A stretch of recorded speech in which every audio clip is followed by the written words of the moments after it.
ረጀውሸት ምንድነው እዚህ ጋር እኛ አማራን አማራ አይገለም ብለን ነው እንጂ ሀብታሙ ጋር ያደረገው ነው አማራን አማራ አይገለም ብለን ነው እንጂ እኛ አንሰን አይደለም ምን ያሁን የት ነኝ አለ ቋራ ጫካ ነኝ አለ ስለዚህ እኔ አሁን ቋራ ጫካ ነኝ ያለው ምንድነው ቋራ ጫካ ነው ያለው ስለዚህ እኔም ብለው እሱን እኔም ብለው ስለሚመጡና ከባችሁ ሲመጡ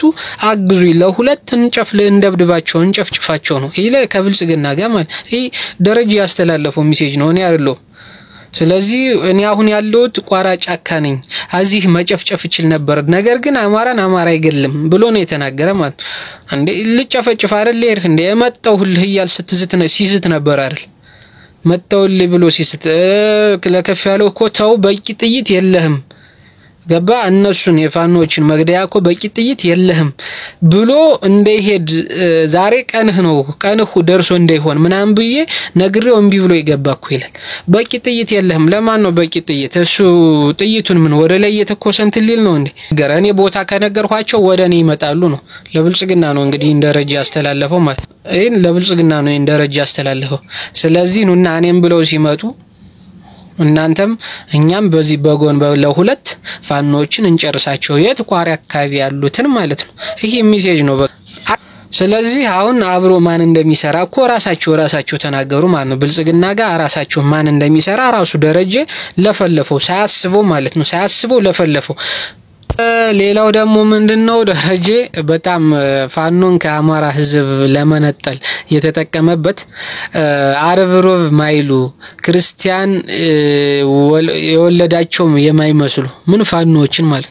ፋኖችን ከአማራ ህዝብ እንግዲህ ጎንደር አካባቢ 44 ስለሚባል የጎንደር ሴንሲቲቭ በጣም ይታወቃል ማለት ነው ምንድነው ያለ ለመለየት አረብሮብ ማይሉ ክርስቲያን የወለዳቸው ማይመስሉ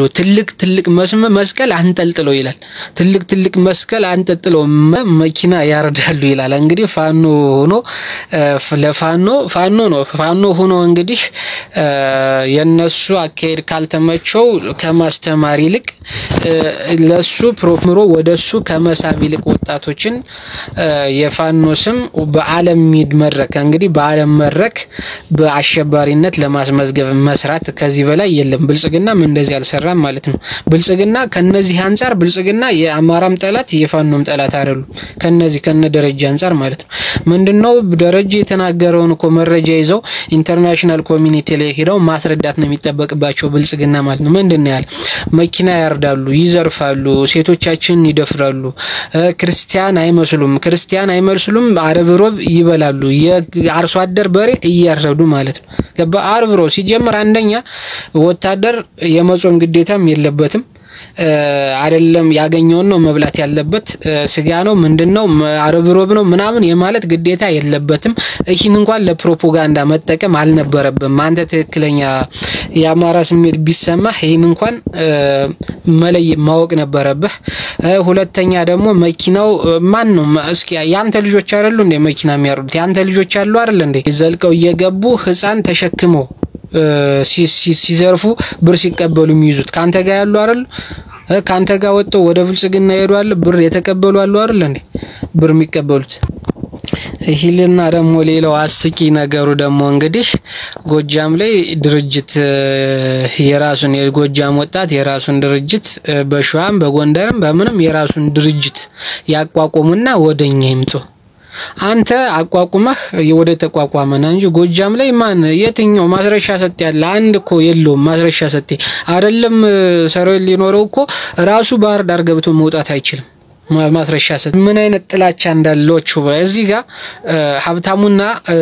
ደረጀ በጣም ንግግራቸውን ብትሰሙ በጣም ትክክለኛ የጎጃም ጠል የሆኑ ናቸው ንግግራቸው ትክክለኛ ጎጃም ጠል ሳይሆን ለፕሮፓጋንዳ ምንድነው ጎጃምን ከጎንደር እንግዲህ ከብልጽግና እንትን የተሰጣቸው ነው ለድርድር አካል የተሰጣቸው እንግዲህ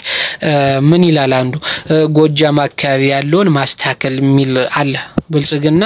ከነስከንደር ጋር ወደ ድርድር ከሚገባባቸው ነጥቦች አንዱ ጎጃም አካባቢ ያለውን ማስተካከል ምንድነው ማስተካከል በጉልበትም በኃይልም በፕሮፓጋንዳ ማለት ነው። ስለዚህ ከብልጽግና በላይ ይህንን ፕሮፓጋንዳ እነ ሀብታሙ ሰሩለት እነ ደረጀ ሰሩለት ማለት የት ላይ ጎጃምን ከሸዋ መነጠር ጎጃምን ከወሎ መነጠር ጎጃምን ከጎንደር ጋር መነጠልና